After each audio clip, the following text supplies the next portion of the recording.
the best of the week on Relevant Radio. The Church's first millennial saint. When we talk about the millennials, we're also talking about Generation Y. He died at the tender young age of 15. 15, and yet he is beatified and he is on his way to full canonization. They're still checking into potential second miracles that you need for canonization, but nonetheless, he's in heaven, and we can figure out what we can learn from him because even though he was only 15, can you imagine that? Born in 1991, he died in 2006. And he's also the cyber saint of the church, and he's the cyber saint of the Eucharist. His great overriding passion was to bring people to Jesus Christ in the Eucharist.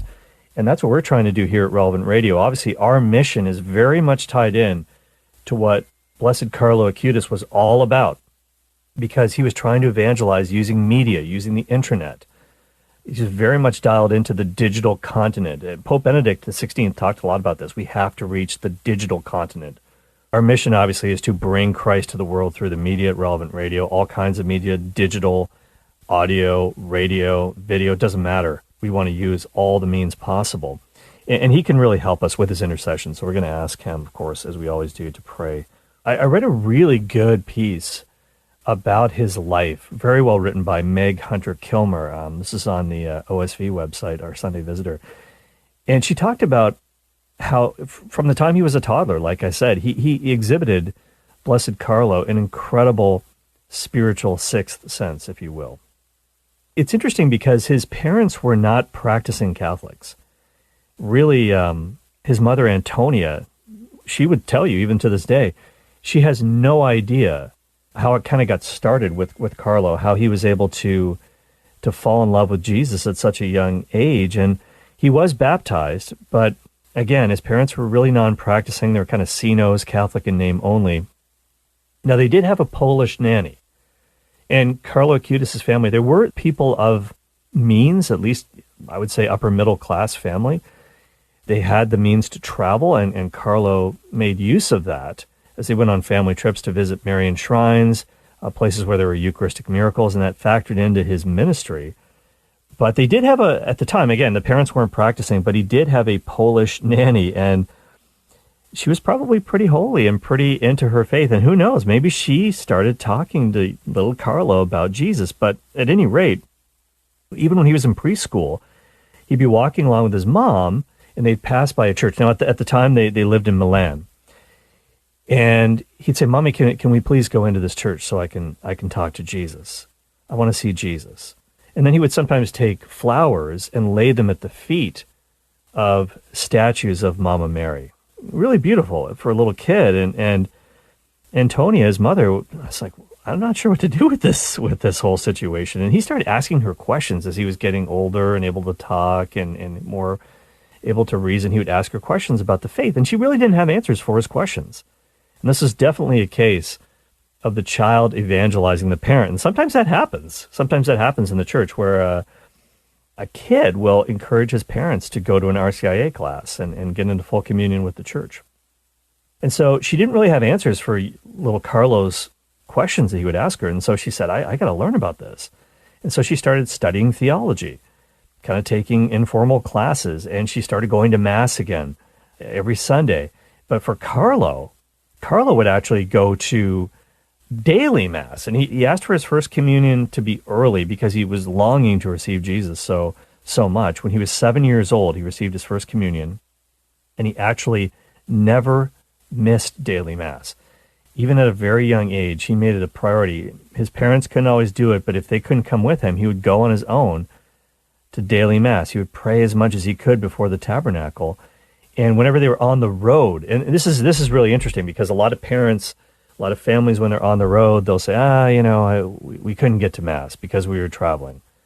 A lot of the time, it's just because they don't plan ahead. They don't think about that. They don't factor that in. But Carlo, whenever the family was on the road, his first order of business was find a church, where are the Mass times, how can we get there? And he would do it, daily Mass, even while he was on summer vacation. And so they went to visit all kinds of Marian apparition sites like Fatima. And after Carlo was about 11 years old, Blessed Carlo, at that point, he got a really interesting idea.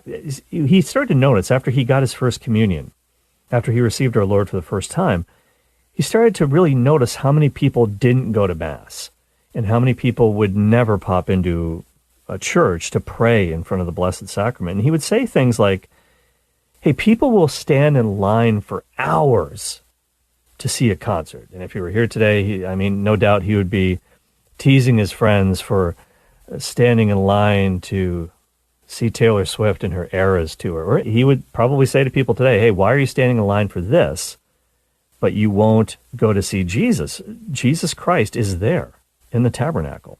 And he'd say, hey, look, forget about Taylor Swift and Travis Kelce. You need to get to the real star of the show, who is Jesus.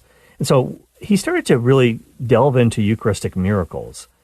And his whole reasoning was basically, if people only knew about stuff like the Eucharistic miracle at Lanciano, Italy, one of the most studied Eucharistic miracles of all time, so many others, dozens of others that have been recognized by the Church, he started to research. He started to go to these shrines with his parents, and he would take pictures with his own camera because he was setting up a website, even as a kid, about Eucharistic miracles. And by the way, that website is still out there.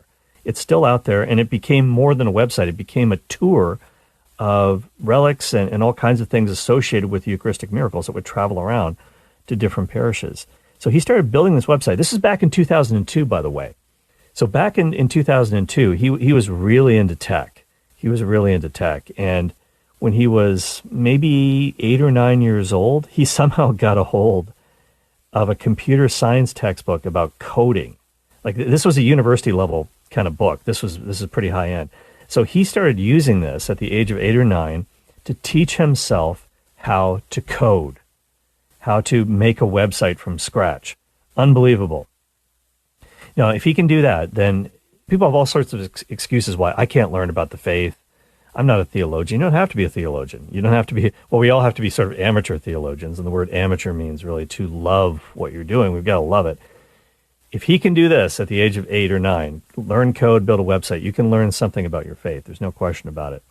So he started figuring that out. And then he figured out how to do animation. And he edited his own videos. He'd put them on YouTube and make videos with his friends. And he'd film his dogs, and then he'd record his own voice over it. And you think, this guy's a saint. Well, yeah, because saints have personalities as well. They enjoy life. They're not dour, plaster, weeping saints. They walking around like they've been baptized in lemon juice, just bitter all the time. No, he really had this zest for life, and he was more alive because of his faith. And so he eventually came up with this website that documented 150 Eucharistic miracles. He was a really sensitive soul, Carlo Acutis. Even as a young child, he had a classmate whose parents tragically got divorced, and he was very sensitive to this kid. He recognized his family was being torn apart. So he would invite this kid over to dinner at his house very often and make sure that he was kind of surrounded by that family. It kind of became an extended family for this kid. Kids who were getting bullied, he would stand up for them. He would really take time to befriend kids who were disabled. He was a great friend to everybody that he met. And he would always leave people with joy. Believe it or not, there was a young Hindu man who actually worked for Carlo's parents. I don't know what kind of business they were in, but this young Hindu man actually worked for them. And he got to know Carlo as a young kid. And he became such good friends with Carlo that he actually wanted to become a Catholic, and he was baptized. Other people that he knew, he helped bring them back to the church. He would serve the poor. He would serve the homeless. He would take food to them on the streets of Milan. And even though his parents were fairly well off, they realized he was wearing the same pair of sneakers every day. And they said, Carlo, we're going to get you a second pair of shoes. And he's like, no, I don't need a second pair of shoes. I don't need it. This was his spirit of poverty. He didn't feel like it was necessary. But things that were necessary for him to reach people for Christ, he would invest in those things. And you probably know people who are into computers who have, 3 gigantic monitors going around, or maybe people that play the stock market every day and they've got these massive monitors and all this gear, or gamers. He had stuff like that. But he would use it for Christ. He had 3 really nice monitors. He had a good computer, but it was because he needed them to build this website to reach people for Christ. So he used technology to build the kingdom, and I just love that. I absolutely love that. But he would, for his own stuff, he didn't care about himself. He would save his allowance money, and then he bought a sleeping bag for a homeless guy. That's who he was. That's what he was all about. One of the things he said was that the Eucharist is his highway to heaven, and nothing's going to get in my way between me and my daily appointment with Jesus. Because he said the more we receive the Eucharist, the more we become like Jesus. It's very true. We are who we eat in this case, and we become more like Jesus. So he was living an incredibly busy life. He loved gaming. So many kids and even adults are into gaming. These days it's become a huge industry. He absolutely loved this, but he limited himself to gaming 1 hour a week. He had a PlayStation. He loved Super Mario. He loved to play that game. But he would limit himself to 1 hour a week of playing games so that he could do some of this other stuff, serve the poor, build his website about the Eucharist. And he didn't want to become a slave to these things. He very much had a great gift of temperance, sort of order and self-control. That's pretty admirable in a young guy like that. So when he was 15 years old, he became very sick with what he thought was the flu. He was diagnosed instead with an untreatable form of leukemia, but he wasn't upset. He actually handled it incredibly well, and he was quoted as saying, "I can die happy." He said this to his mother, Antonia. "I can die happy," he said, "because I haven't wasted even a minute on things that aren't pleasing to God." End of quote. That's quite a statement. I haven't wasted even a minute on things that aren't pleasing to God. Time is a treasure, and he knew that. He had no idea how short his life was going to be, but how big of an impact, how long of an impact into eternity he was going to have because of his faithfulness. He died only 3 days later after being diagnosed and saying those words. So he's an incredible saint for our time. And there's actually a stained glass window in a church in Italy, and maybe you've seen pictures of this, in which he's depicted wearing his usual attire, jeans, sweatshirt, sneakers, carrying a backpack. He was just a regular kid, and yet he was a saint. And this should give all of us great hope that we can become saints in the middle of the world, no matter how old we are. We don't have to wait until we're seniors to get close to Jesus. We can start right now, and there's nothing that can stop you. It's your desire. One of the things he would say, and I've got a quote from him about this, is it's really up to you. It's really up to you when you want and if you want to become a saint. He said, the only rule for becoming a saint was this: you must want it with all your heart. You've got to want it. You've got to actually believe that God can make you a saint, which he can. That's his baptismal call for you. And you have to want it. If you want it, there's nothing that can stop you, because you know that Jesus wants this for you. So are you going to cooperate with him?